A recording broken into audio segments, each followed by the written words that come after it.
Good afternoon, everyone. I am James Corbett, the City Development Administrator for the City of St. Petersburg. I want to welcome you all here to the 2024 State of the Economy. Today, we will explore the tapestry of our economic landscape, one data point at a time. My Economic and Workforce Development team will be our guides as we navigate the state of our economy, but I would first like to take time to recognize and thank all of my team. So if you would, wherever you are, members of CDA, please just raise your hand so we can thank you for all your hard work. Thank you very much. So before we delve into the data, it's my distinct honor and pleasure to introduce our mayor, Ken Welch. Mr. Mayor Welch is an accountant by trade, but I'd like to think of him as our architect of inclusive progress. Mayor Welch's leadership is defined by a commitment to informed decision-making, inclusive progress grounded in the fundamental belief that facts matter. Under his guidance, our city thrives as a beacon of inclusivity and opportunity. So without further ado, please join me in welcoming Mayor Welch to the stage as we commence our exploration of data-supported insights and the path to a brighter future for all. Mayor Welch.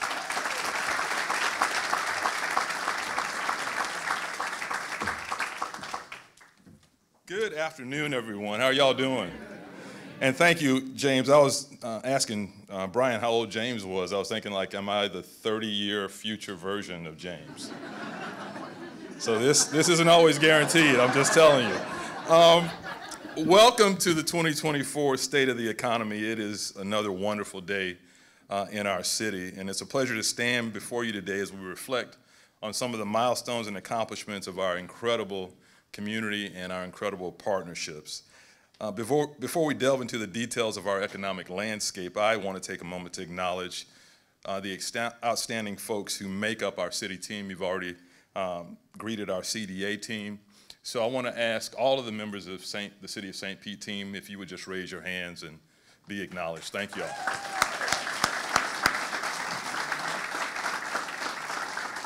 And leadership certainly matters, so I want to recognize our top leadership team, our City Administrator, Rob Gertis.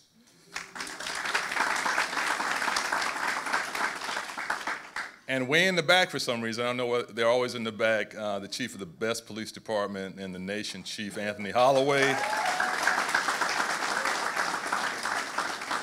And Chief Bassett, who leads the best fire rescue organization in the nation with St. Pete Fire Rescue. Thank you all.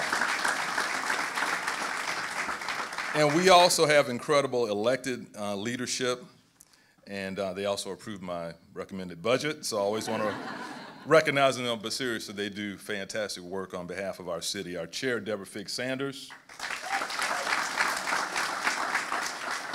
Councilmember Gina Driscoll.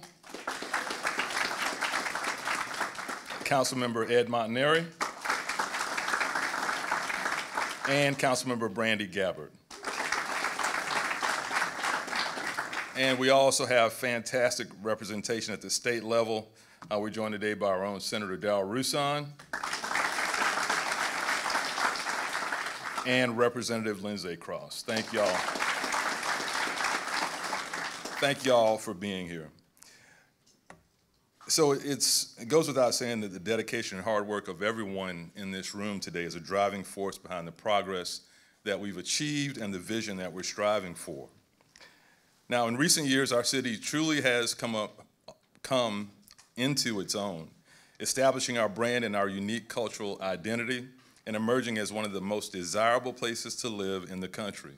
Now, those of us who grew up here knew that long ago, Dr. Tomlin, we knew that. But now the secret is out. And it's gratifying to see the rest of the nation recognizing the vibe and the vitality that define us.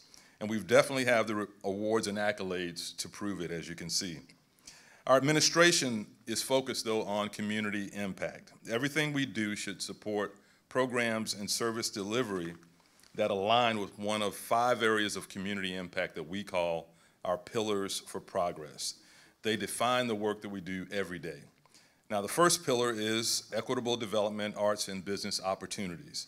And we believe in creating and sustaining an environment where every individual and organization, regardless of their background, has the opportunity to thrive and contribute to our vibrant business and arts culture.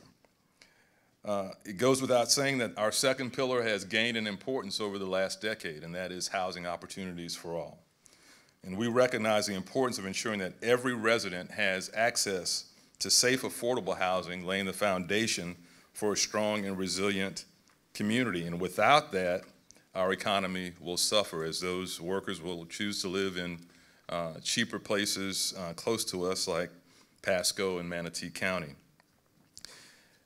The third pillar is environment, infrastructure, and resilience. We are committed to preserving and protecting our natural resources while investing in robust infrastructure to ensure our city remains resilient in the face of the environmental changes that we are seeing every day. We are a peninsula within a peninsula, and we have to invest in this pillar. The fourth is near and dear to me as the son of an educator, education and youth opportunities. And we know, it goes without saying, our youth are the future of St. Petersburg, but they also are vital for our economy. They are our future workforce.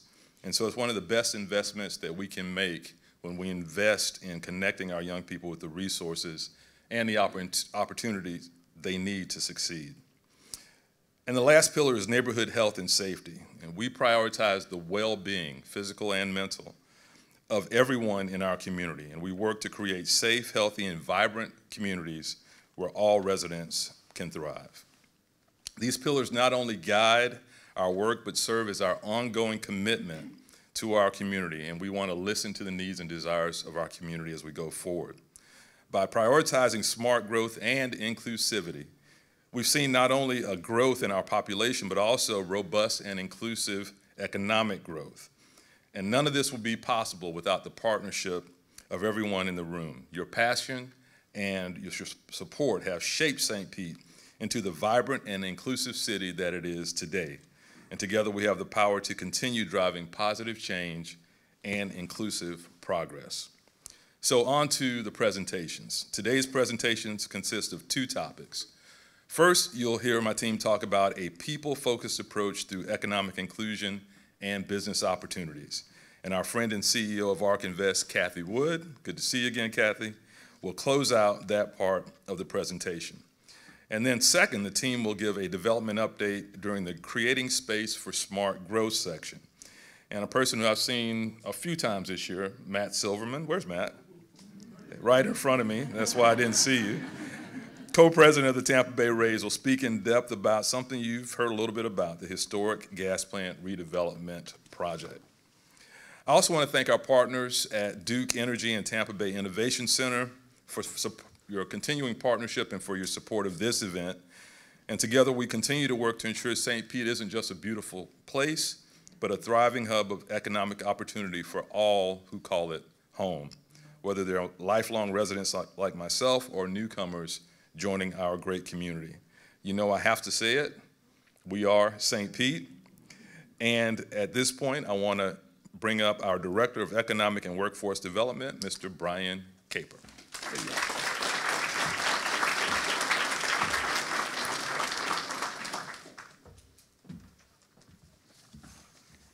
Good afternoon, everyone, and thank you very much for joining us at the 2024 State of the Economy. Before we get into the data, I'd like to take just a moment to talk about it first. Each slide includes data source information. To the extent possible, this is third-party, publicly accessible information, so we encourage you, fact-check us, go home, verify the data. City-specific data is used wherever possible. However, some data sets are only available at larger areas, such as our region, our metropolitan statistical area, or even our state. It is important to note, when we talk about our MSA, or Metropolitan Statistical Area, we are talking about the four-county area, Hillsborough, Pinellas, Pasco, and Hernando counties, as defined by the U.S. Census Bureau. This is different than some other data sets that you might have seen, such as the Tampa Bay Partnership's Competitiveness Report that looks at 9 counties in total. And finally, while we do use the most recent data set available for each of the data points, some data was released in 2023, while others is 2024, so you will see some shifting of dates, but know that it is the most recent data that has been made public. So with that, let's start with the first section, a people-focused approach, and we will start with our population by year. Since 2020, St. Petersburg has gained nearly 7,500 residents, which represents an increase of 2.9%. This outpaces the county's population growth of 1.6% over the same time frame.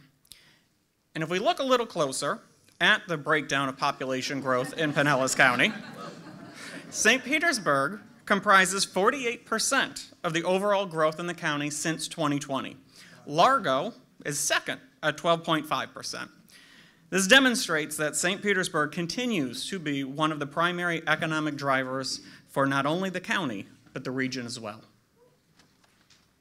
Taking a look at employment, so an employment heat map throughout St. Petersburg, as you can see, as to be expected, the bulk of employment is in downtown as well as in the Gateway Carillon area. Our focus is making sure that we expand some of those dark blue areas in our South St. Petersburg CRA, as well as along our major commercial corridors throughout the city. Taking a look at the percent increase in employment, like everywhere in 2020, due to the COVID pandemic, the city, county, region, and state all saw a decrease in employment. However, by 2021, St. Petersburg not only completely recovered from that, we even had a slight uptick in employment. By 2023, the city, county, and region experienced nearly a 4% increase in employment, which bests the state of Florida. Taking a look at the unemployment rate, similarly, in 2020, you see a significant increase due to the COVID pandemic, with St. Petersburg's unemployment rate exceeding both the region and the country. However, we quickly rebound in 2021, and as of 2023, we have a lower unemployment rate than the region, the state, and nearly a full % less than the US. So taking a look at our top private sector employees, as you can see, Raymond James and Associates is the largest employer in St. Petersburg. Johns Hopkins All Children's Hospital coming in second. I would like to note number 10, the Tampa Bay Rays, with over 4,000 employees during baseball season. The historic gas plant district, which you will hear more from Mr. Silverman later in the presentation, will not only generate tens of thousands of construction, trade, and permanent jobs, but also retain the existing jobs that are currently created by the Tampa Bay Rays. Next, taking a look at business tax receipts paid. So this is when a business files for a business certificate with the city. In FY 2021, we saw an increase in business tax receipts issued by the city. This was in part due to the economic recovery efforts that were stemming from the COVID pandemic. Since then, business tax receipts have decreased a little bit, but they have fallen in line with the pre-pandemic numbers and have generally held steady over the last 5 years. Now we would like to highlight some key programs and initiatives focusing on our businesses and entrepreneurs. With that, it is my pleasure to introduce Ms. Tracy Smith, the city's manager of the St. Petersburg Greenhouse and our small business liaison.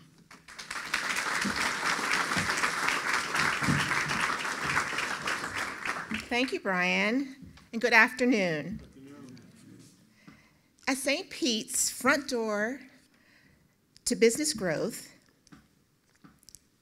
and home to small business empowerment, the Greenhouse Small Business Navigators and valued collaborative partners are committed to creating opportunities for entrepreneurs to start, grow, and thrive in our city.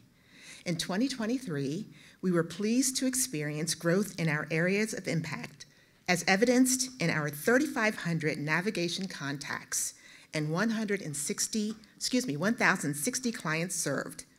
Knocking on the door of our 10-year collaboration with the St. Pete Chamber to serve our city's entrepreneur, the Greenhouse mission to cultivate the entrepreneurial mindset, and most importantly, to meet our entrepreneurs where they are through our increase in virtual, hybrid, on-site, client-site, on-demand options for engagement have increased, and we're so proud of that. At the end of 2023, we also received approval for our Greenhouse 3-year strategic plan as we prepare to roll out several innovative programs in 2024, including our technical assistance program for our contract readiness in support of our city's Office of Supplier Diversity. And our plan can be found at stpetegreenhouse.com. A key program integral to our business capacity building services at the Greenhouse in 2023 was and continues to be the South St. Petersburg CRA Microfund Program.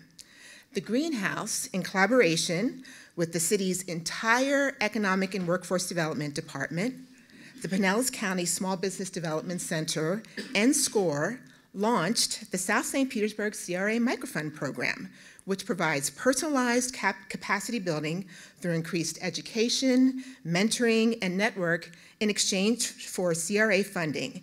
And this is so that business owners can have targeted and planful improvements without having to come up with upfront capital. Through this funding package, the city's goal is to increase businesses' capacity within the CRA so that they can take advantage of capital access initiative that is a hallmark of the South St. Petersburg CRA Microfund Plan. Key outcomes of this program are sustainable capacity building skills, the ability to scale, and becoming bankable. Cohort 1 in fall 2023 was our pilot program, with 53 businesses completing program requirements, and we were so excited about that. $455,000 was funded with a 95% completion rate in that program. There is an additional $1.5 million right now in the CRA budget to continue microfund programming in 2024. Currently, Cohort 2 is underway right now with 45 businesses participating, and Cohort 3 is scheduled to launch this summer. We are very busy. Additionally, with 45 participants per cohort as our target number, there are still seats available for the fall cohort. So we are planning to reopen the microfund program grant portal for applications for cohort number 4 in the fall.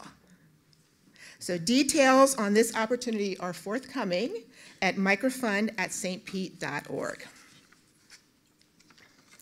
So take a look at this. This is our map of microfund clients. Here, we are so pleased to share our microfund program business location map. As you can see, there is a natural distribution of participation of diverse business owners and business types that have been, that are, and that will be engaged with the microfund program, challenging those assertions of geographic preference in the South St. Petersburg CRA. Instead, these businesses are aligned with the CRA program efforts to support small business owners throughout the entire CRA geographic area. At this time, I'd like to welcome my colleague, Economic and Workforce Development Manager, Andrea Falvey, to the stage. Andrea?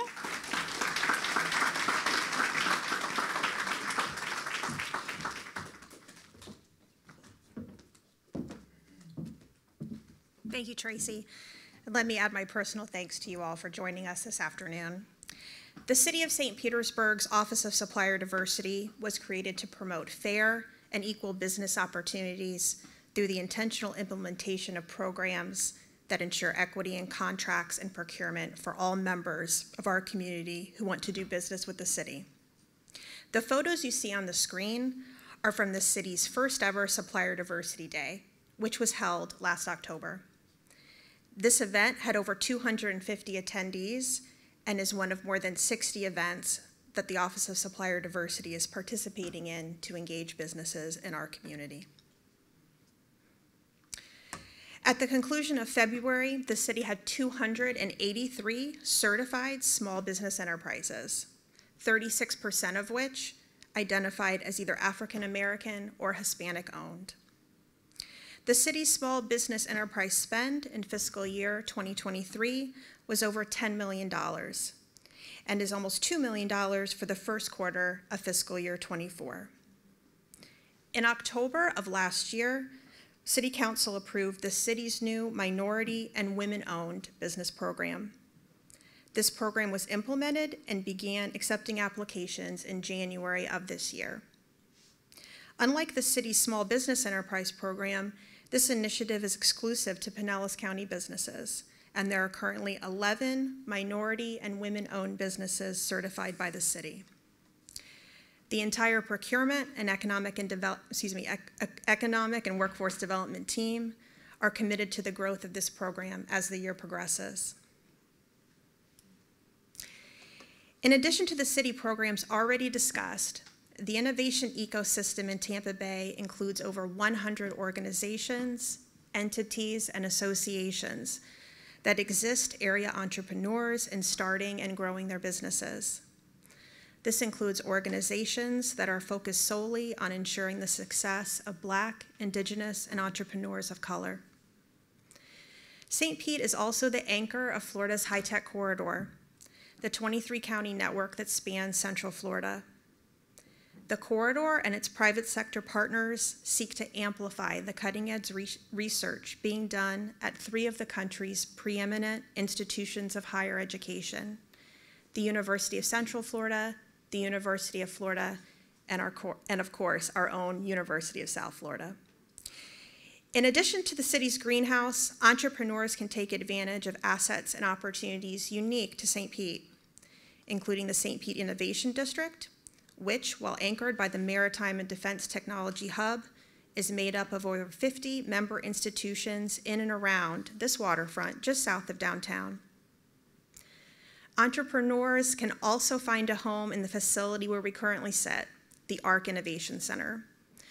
In addition to being the home of the Tampa Bay Innovation Center, or TBIC, which has served as a focal point for entrepreneurship in our community for over 20 years, this center represents a historic collaboration between the City of St. Petersburg, Pinellas County, TBIC, Ark Invest, and the United States Economic Development Administration.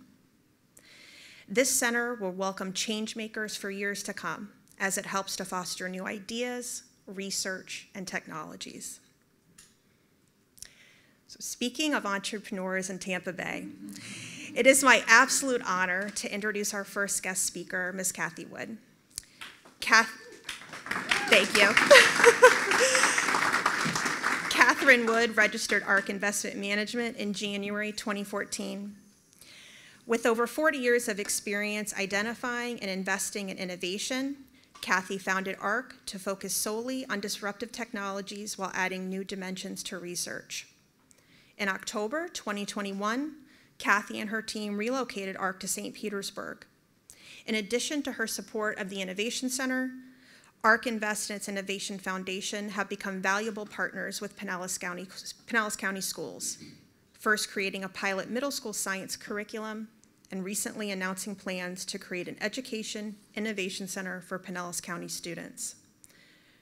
Ark's move to St. Petersburg further solidified the city and the entire Tampa Bay region as one focused on the future, including the diverse people and ideas that will inhabit it, as well as the equity and inclusivity that will define it. Ark's coming to St. Pete has already had a profound impact on our community and helped shine a light on the collaborative spirit, innovation, and creativity that are such important parts of the DNA of our city. Please join me in welcoming Cathie Wood.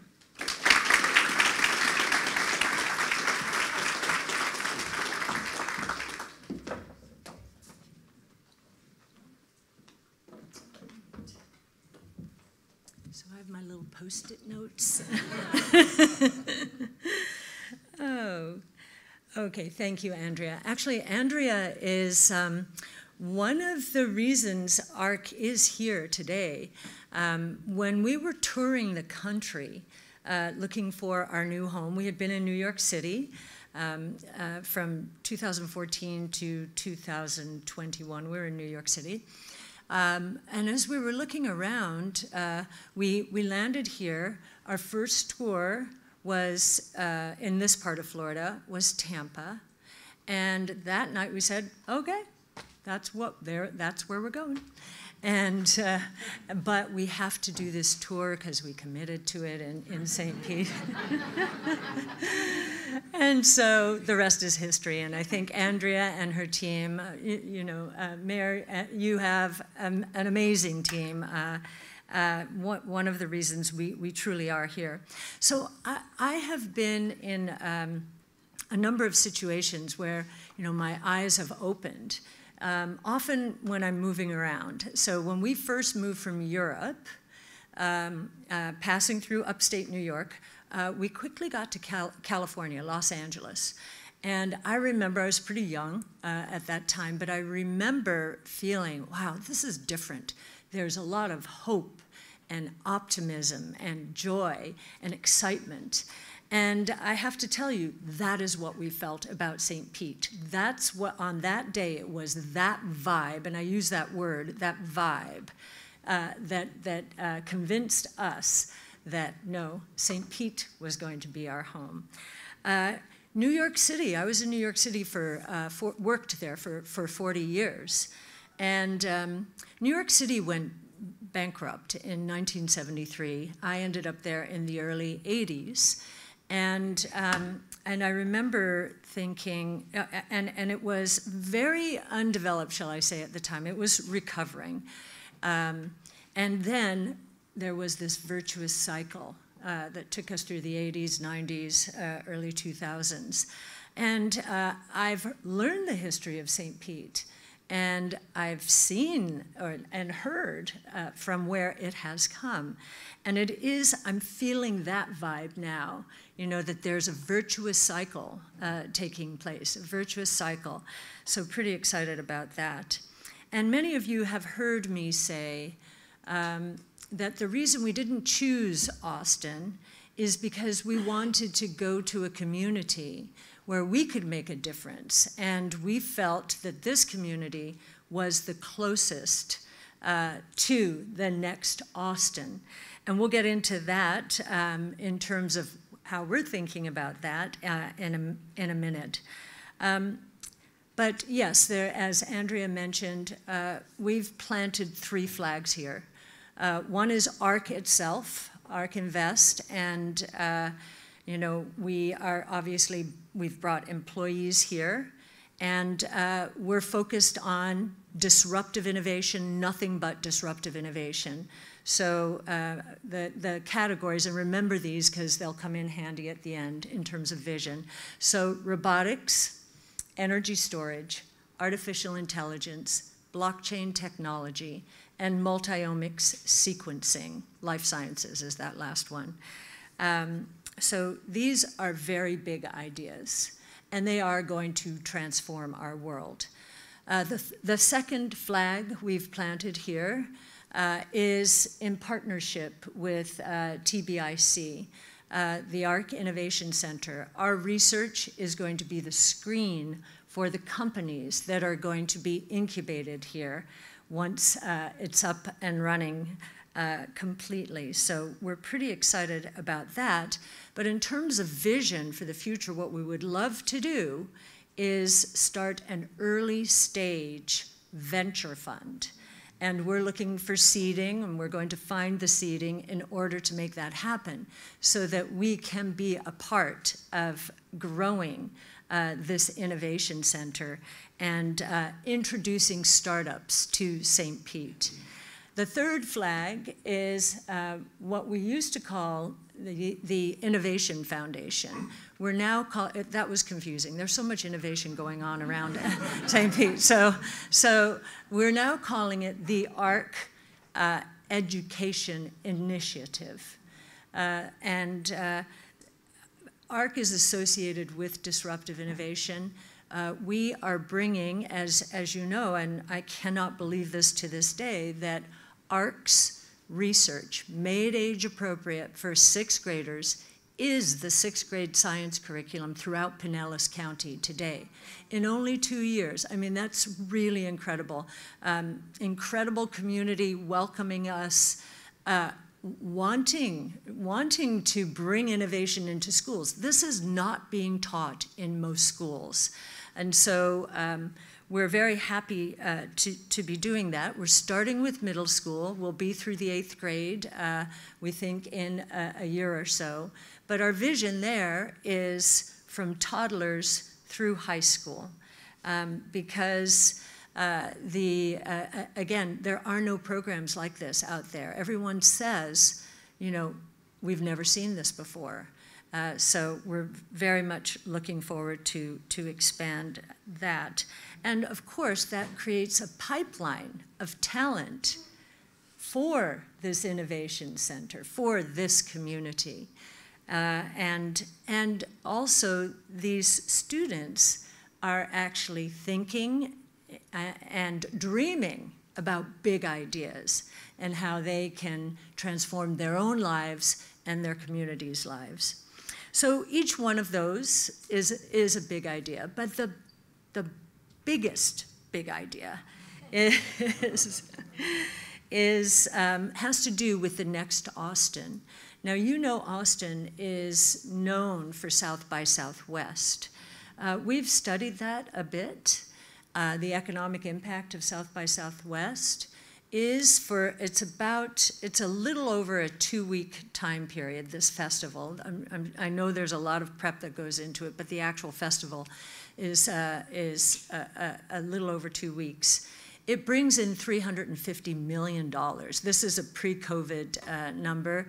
It's still trying to recover from that. So very, very big idea. And for those of you who were here at the Innovation Summit, the Big Ideas Summit we did just a few weeks ago in February, the way we're characterizing that is it was the pilot of the pilot of the pilot for what could become the equivalent of South by Southwest, but it will be St. Pete or Tampa Bay region style. If you know South by Southwest, you know there are 1,000 bands performing. There's food, there's film, it's very exciting. And oh, by the way, tech companies sponsor it. We would like to flip that on its head. This community is naturally gifted with all the cultural, the cultural elements there. But we would like to turn this week, or whatever it becomes, into a time and a place where people will come to learn how their lives are going to change. Students, teachers, parents, grandparents. These technologies, those 5 I mentioned, they're going to transform the world completely. I'm just going to give you one stat. AI training costs, artificial intelligence training costs, are dropping 75% per year. Inference costs are dropping 85 to 90% plus per year. As the cost of innovation collapses here, more of it will happen, and it's going to happen faster. Since the 1800s, if you adjust for inflation, the cost to author 1,000 words, think essays, articles, has been roughly $300 to $500, just adjusting for inflation, all the way back into the 1800s. Last year, remember we had our ChatGPT moment. Last year, because of GPT-4, that cost has dropped to 16 cents. Then, after that, Claude 2 dropped it to 4 cents. And any of you who have used ChatGPT know what I'm talking about. This is discontinuous, and it's going to transform the world much more quickly than I think most people appreciate. And we would like to do a little bit of what many of you may remember this, what Disney used to do with Carousel of Progress. Do you remember that? Yeah, you do remember it. Oh, okay. Okay, well, in the 60s, when we came over from Europe, I remember going to Disneyland on the West Coast and being completely inspired by that. Well, they should have kept going with it. I think it's now a throwback, ha ha ha, this is what people thought was going to happen. We would like to do it, make this into a carousel of progress moment for people, to see how their lives truly are going to be transformed, and how important it is to get on the right side of change. Because the other side of disruptive innovation, and that's what each of these 5 platforms are, is creative destruction. If you're stuck in the old ways of doing things, you're probably going to be on the wrong side of change. And so we would like to get as many people, students through our educational programs, and anybody, become a beacon for Florida, US, the world, a big idea. Now, what's also interesting to us is that what the Rays are planning here and the city is planning is a very big idea. And we've already talked about how we would love to fill that stadium in the off-season for something called Big Ideas.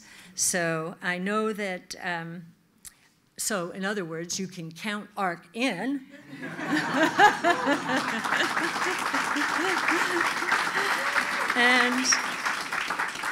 and I'm looking forward to hear more big ideas, Matt.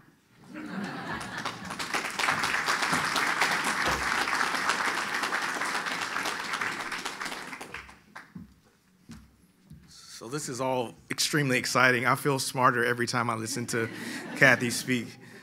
So thank you, Cathie, for those inspiring remarks. We're now going to shift to the second half of our presentation, and we're going to take a closer look at development and opportunities for smart growth throughout our community. Ensuring equitable development and business opportunities is a pillar of Mayor Welch's administration and the core mission of our economic and workforce development team.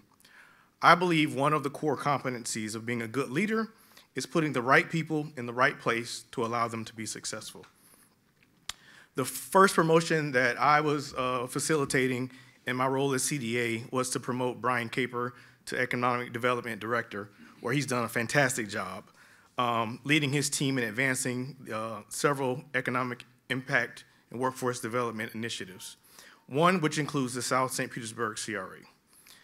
The South St. Petersburg CRA plays a vital role in the vision, offering programs, initiatives, and financial support to make these opportunities widely accessible to our residents and businesses in South St. Petersburg. To ensure the South St. Petersburg CRA continues to build upon the progress achieved, I am delighted to announce that George Smith has been promoted to the CRA manager. Additionally, the South St. Petersburg CRA has become a division within the Economic and Workforce Development Department. This strategic realignment positions the South St. Petersburg CRA at the heart of our economic development initiatives and underscores its importance to Mayor Welch's administration. George, I had to look at this because George has been so integral into the city. It seems like he's been here longer than this, but George started with the city in 2019, and he quickly became a cornerstone of the CRA team. His involvement spans numerous pivotal projects, including housing, workforce, and business development. Under his leadership, I am confident that the city's commitment to fostering equitable development and business opportunities will flourish, reinforcing the CRA and our economic and workforce development team's role in our community growth. So it's my pleasure to introduce George Smith to kick off the next portion of our presentation.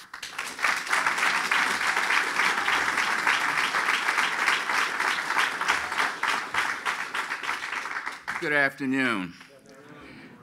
James, thank you so much for those kind and gracious words. I consider this such an opportunity. I consider myself very lucky. I'm very grateful to have the chance to work and serve in the very same neighborhoods in which I was born and reared, which is South St. Petersburg. I've witnessed many positive things over the years, but we have a lot of work still to do. Given this opportunity, I'm able to contribute to the community, and this is something that I will forever be thankful. Mayor Welch, Brian, James, thank you for this opportunity.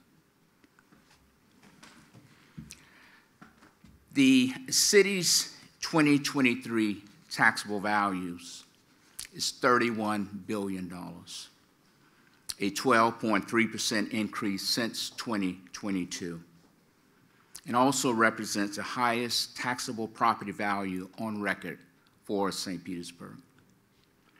City of St. Petersburg makes up a large tax portion of Pinellas County, continuing an upward trend in taxable value in 2023 to 25.7%, the highest percentage for the city on record.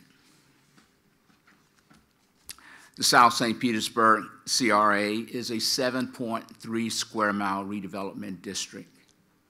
The taxable value in the CRA in 2023 was $1.98 billion, in which is also the highest of record. CRA was established in 2015 and has also experienced a very similar growth and increase in property values, and it far exceeds all initial expectations when the CRA was created.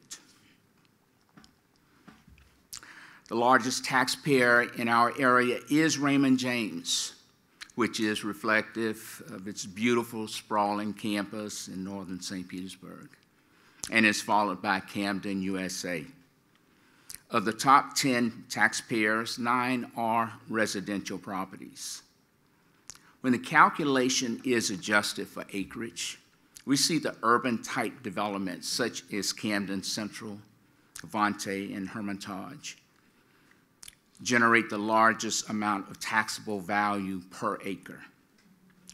This is encouraging data when we consider the vast amount of development that is occurring in or near downtown. Construction values continue to boom with over 33,000 permits issued and $1.3 billion spent in 2023. We have exceeded the $1 billion threshold in construction value in each of the 2 prior years. I'd like to welcome back to the stage my director, Brian Caper.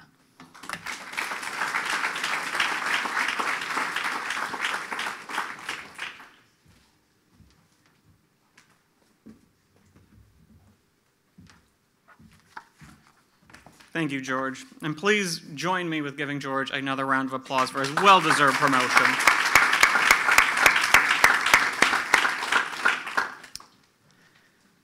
So let's take a look at some real estate trends.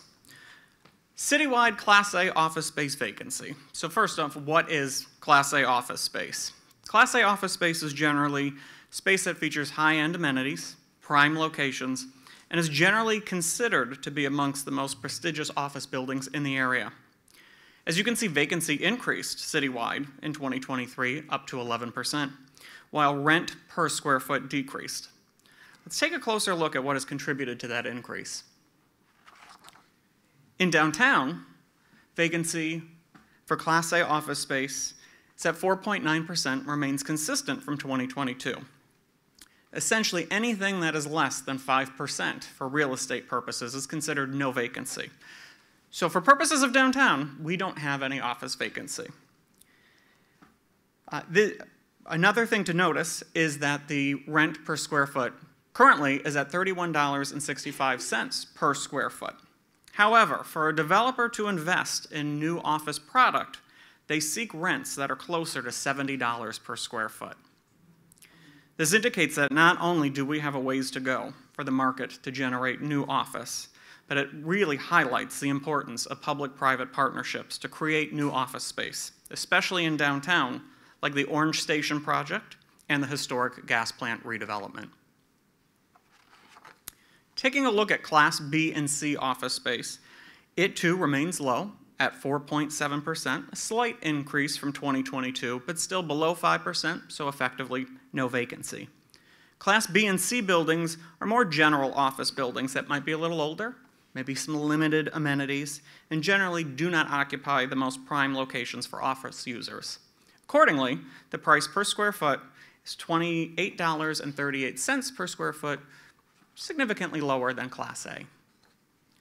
Moving north to Gateway, our Class A office space has grown since 2021 and now stands at 12.2%, while the price per square foot has also increased over that time and is at 26.69. Looking at B and C office space vacancy, it's generally held steady since 2022, but has been increasing since the pandemic. This increasing vacancy in the Gateway area indicates that the city still has office space available for new businesses to relocate or existing businesses to expand within our community. However, it also indicates that businesses may not be drawn to this area in the same way that they are drawn to downtown. Many of the new businesses to our community have relocated from areas like New York, Boston, Chicago, or other major metropolitan areas which feature dense, walkable environments and provide ample residential, retail, food and beverage, and entertainment options. The city will be embarking on a master plan for District 2, our northernmost city council district, later this year, which among many other items will look at ways to increase connectivity and ultimately the desirability of our office park areas like Gateway and Carillon. Now going as far south as we can to the Skyway Marina District, we are at approximately 0.5% of vacant office space. There is no office space in the Skyway Marina District. That large jump you see in 2021 was due to Ceridian. When Ceridian went on the market, it very quickly increased when it was sold and is currently underway as a new development in our Skyway Marina District. You see that number dropped very quickly. Shifting to citywide retail space vacancy, as expected, in 2020, we saw a slight uptick in vacancy due to the pandemic, but a quick recovery in increasing rents per square foot. Taking a look in our Main Street areas, which consist of the Grand Central District, the Edge District, the Deuces Live District, and the Skyway Marina District, we see that vacancy increased in 2022, fell a little bit in 2023, but is hovering around 8%. We also saw a significant increase in the price per square foot in the last year, going up nearly $5 per square foot. Let's take a little closer look at why that has occurred. In the Skyway Marina District, you can see in 2022 there was a spike in retail space vacancy, which quickly came back down. That was due to the Skyway Mall project. So as that went onto the market, we saw a very quick increase in vacancy. As it was sold for redevelopment, that came back down. Shifting to Grand Central District, we did see an increase in 2022 and a further increase in 2023, which now stands at 8.6% vacancy.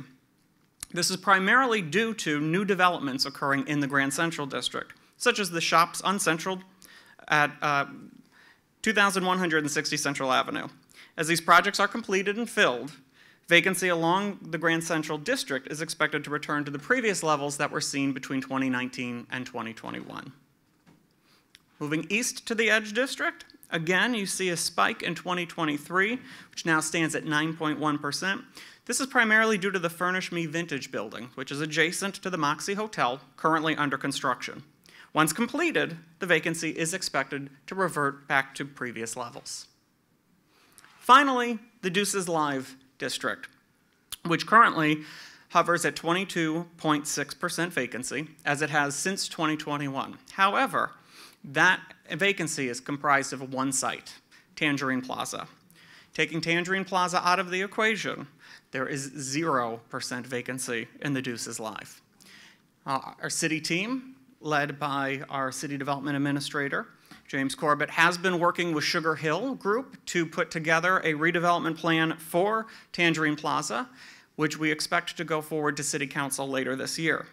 Additionally, the city will be releasing a request for proposals this summer for city-owned property in the Deuces core, seeking to add additional retail and commercial space, as well as additional housing opportunities along the corridor.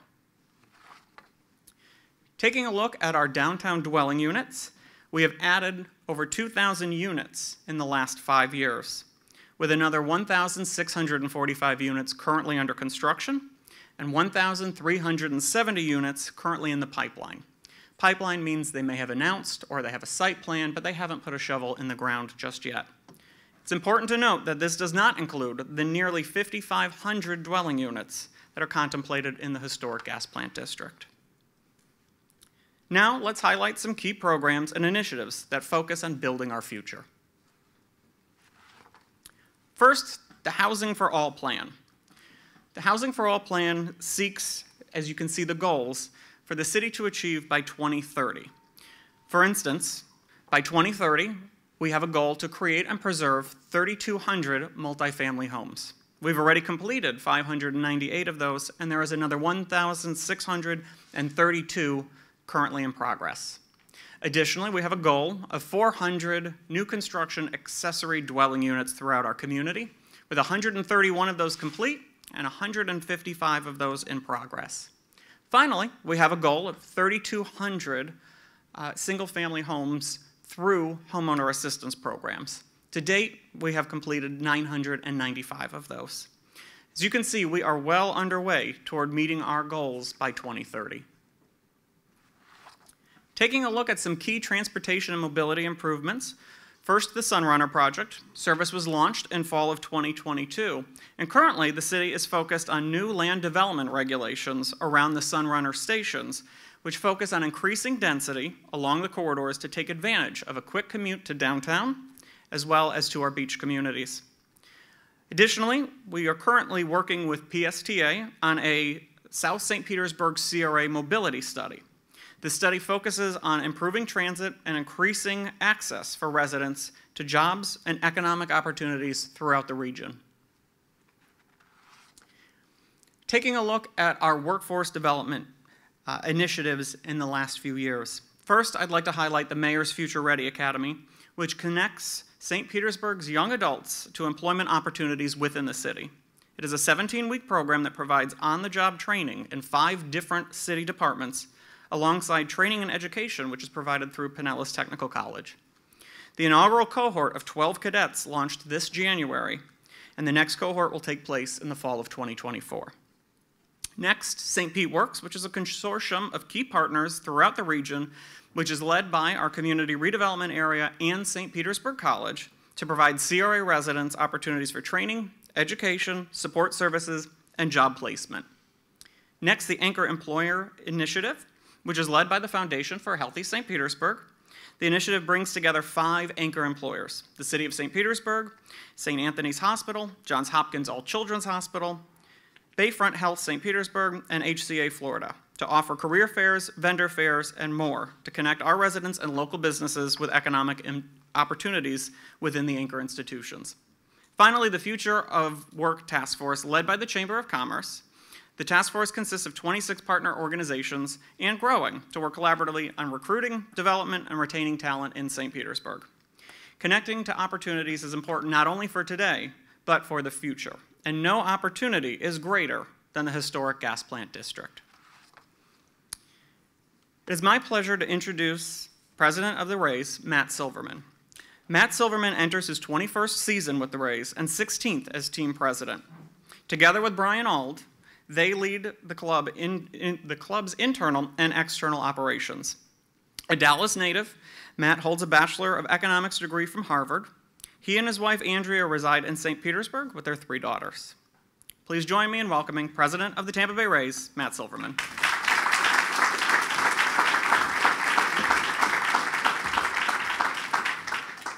Well, thank you, and it's wonderful to see those initiatives, because our project can be a wonderful demonstration of these programs coming to life, but on a grand scale.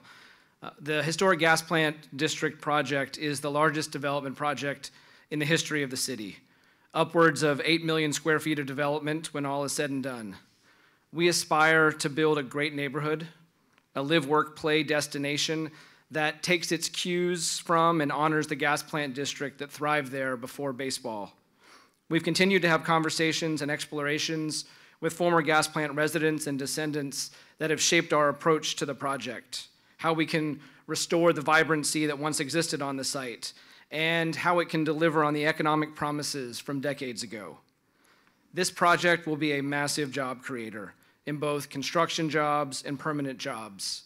Plus, with new office buildings, hotels, and shops, There will be activation on a daily basis, whether there's a baseball game or not. The first phase will open in 2028 at the same time as the ballpark, and there will be nearly 2 decades of work until the gas plant district is fully built out. That's 20 years for individuals and businesses to gain experience, build capacity, grow, and flourish. We will be partnering with groups across the city, and especially in South St. Pete, to assist in these workforce development and capacity building programs. It's about apprenticeships, training programs, and SWMBE opportunities. This project can be the launching pad for so many people in our community. Housing is an important component of the project. The neighborhood will feature a wide spectrum of housing with upwards of 10,000 people ultimately calling it home. From children to young professionals to seniors, it will be welcoming for all. We will not only build affordable and market rate housing on the site, but we will also build affordable housing off-site in other areas of our city. The development will also fund $15 million into the city's Housing for All program. When complete, 70 acres of asphalt will be converted into a thriving neighborhood and one that actually generates property taxes. The district will connect and harmonize with adjacent neighborhoods, and we will accomplish this by reintroducing the street grid into the site and making stronger connections to our south, to Campbell Park and to South St. Pete, stronger connections to the Innovation District just across the interstate, as well as to the Edge and Warehouse Arts districts. This transformational project will not be easy. It will not be without its hiccups, but the end result will be powerful, and it will be a great source of pride. It will be a new destination for St. Pete, for Tampa Bay, and for visitors across the country. There will be the ballpark, of course, ideal for baseball, but also for concerts and graduations and festivals and the Ark of Progress Carousel, or whatever we're gonna call it. We gotta workshop that. There's also gonna be the Woodson African American Museum of Florida. There can be a performance venue with a capacity of around 5,000. Shops, restaurants that fit the character of St. Pete, apartments, hotels, office buildings, and healthcare facilities, parks, all within a walkable 20-minute neighborhood. We thank the mayor and we thank the city for entrusting our organization and Hines with this site and with this project. We can't wait to get started in earnest once City Council and County Commission weigh it and give it their stamp of approval. And in the meantime, it's baseball season. Opening day is tomorrow.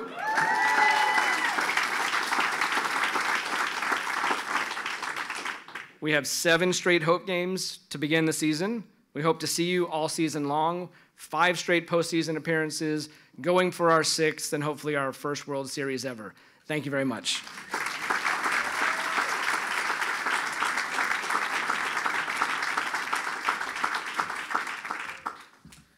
Thanks, Matt. I don't know how you can contain your excitement with everything between what Cathie and Matt talked about. I feel like that is the state of the economy. It's great, it's bright, and I'm excited. We're almost there. I'm a little warm. I have not been to the bar, but it's a little warm in here, so I'm trying to loosen up a little bit. So the last thing I'd like to do today is close out by announcing this year's recipient of the Economic Impact Award.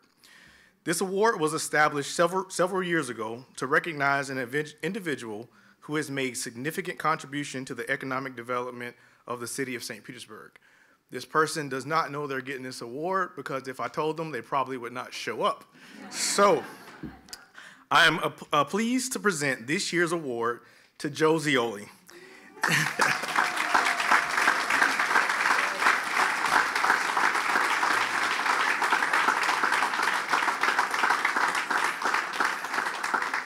In his nearly 36 years with the city, and specifically as managing director for our city development administrator, Joe not only witnessed, but participated and influenced the renaissance of St. Petersburg. During his tenure, which began in 1987, he worked on the development of the Florida Suncoast Dome, the now Tropicana Field, and the Bringing It Home campaign to attract the Tampa Bay Rays to St. Petersburg.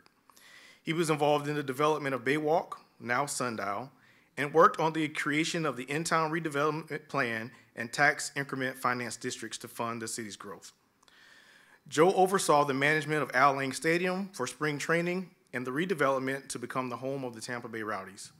as well as the renovation of the Mahaffey Theater and Bayfront Center, where Joe served as an usher during his youth. Joe was heavily involved in the evolution of the St. Pete Pier, the development of the Dali Museum, the construction and management of both South Core and Mid-Core parking garages, and so much more.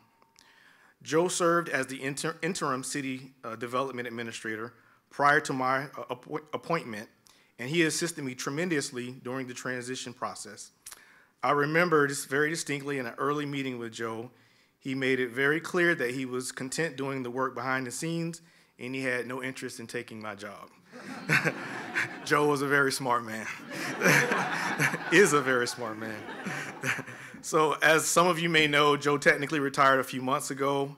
He continues to come in to regularly share his knowledge with members of our city development team and serve as an advisor and mentor as needed. So to Joe, for your many years of dedicated service and the impact you've had on this city that we love, there is no more worthy recipient for this award. Please come up, Joe, to accept the award.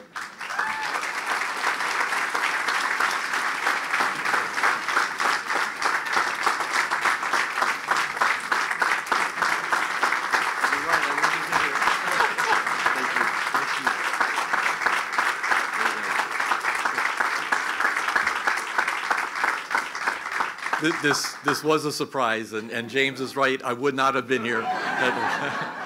I just want to say thank you. I had the blessing, truly, of a lifetime to work for 36 years with the city of St. Petersburg, the city that I grew up in, that I still live in. My kids are here. My grandkids are here. I just couldn't ask for any better. And it really is this whole group that's here and all the people behind us that really made all of this possible and will continue to really make this city thrive. So really just thank you very much.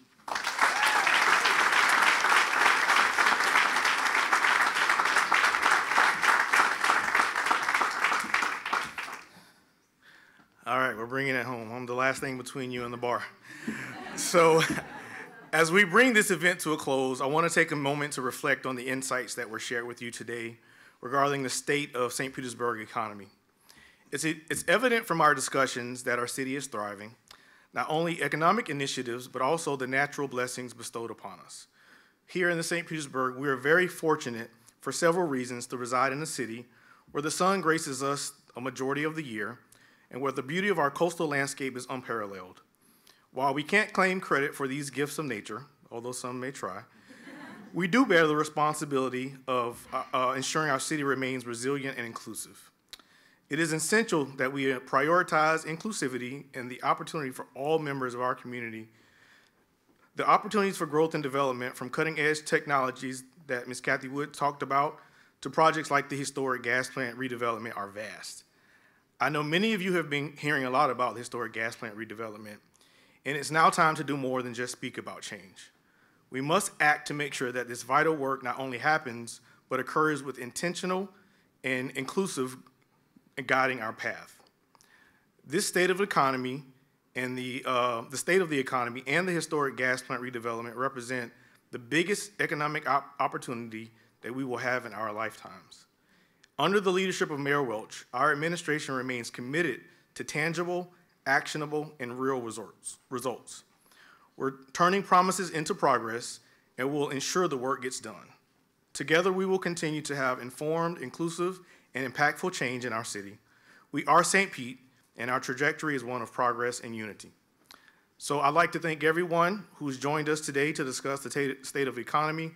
On the screen here, you'll see a QR code that will allow you to view the entire presentation. If you want to relive it again, please do. I invite you all to continue our conversations over refreshments and beverages. To my right, your left. Thank you all again for your support, and thank you for attending.